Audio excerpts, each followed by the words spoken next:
They were told that they were special all the time. They were told that they could have anything they want in life just because they want it.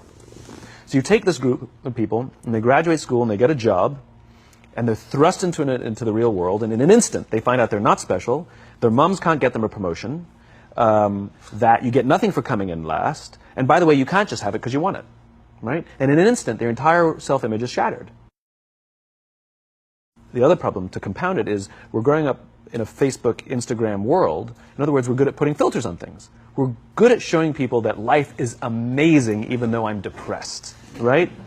And so everybody sounds tough, and everybody sounds like they got it all figured out. And the reality is there's very little toughness, and most people don't have it figured out. They don't have the coping mechanisms to deal with stress. So when significant stress starts to show up in their lives, they're not turning to a person, they're turning to a device, they're turning to social media, they're turning to these things which offer temporary relief. We know that engagement with social media and our cell phones releases a chemical called dopamine.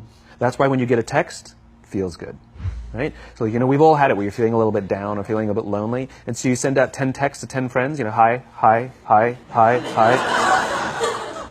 Dopamine is the exact same chemical that makes us feel good when we smoke, when we drink, and when we gamble. In other words, it's highly, highly addictive, right?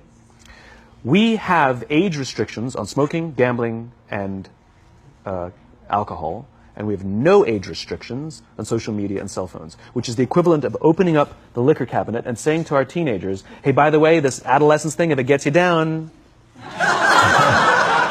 Alcohol is not bad. Too much alcohol is bad. Gambling is fun. Too much gambling is dangerous, right? There's nothing wrong with social media and cell phones. It's the imbalance, right? If you're sitting at dinner with your friends, and you're texting somebody who's not there, that's a problem. That's an addiction.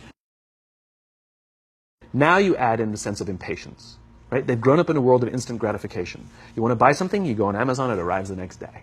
You want to watch a movie? Log on and watch a movie. You don't check movie times. You want to watch a TV show? Binge. You don't even have to wait week to week to week. Everything you want, instant gratification, except job satisfaction and strength of relationships. There ain't no app for that. They are slow, meandering, uncomfortable, messy processes. And so I keep meeting these wonderful, fantastic, idealistic, hardworking, smart kids. They've just graduated school. They're in their entry-level job. And I sit down with them and I go, how's it going? They go, I think I'm going to quit. I'm like, why? They're like, I'm not making an impact. I'm like, you've been here 8 months. It's as if they're standing at the foot of a mountain, and they have this abstract concept called impact that they want to have in the world, which is the summit. What they don't see is the mountain. I don't care if you go up the mountain quickly or slowly, but there's still a mountain.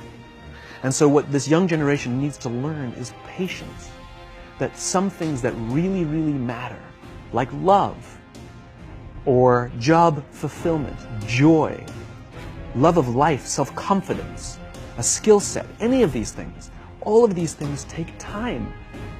Sometimes you can expedite pieces of it, but the overall journey is arduous and long and difficult. And if you don't ask for help and learn that skill set, you will fall off the mountain.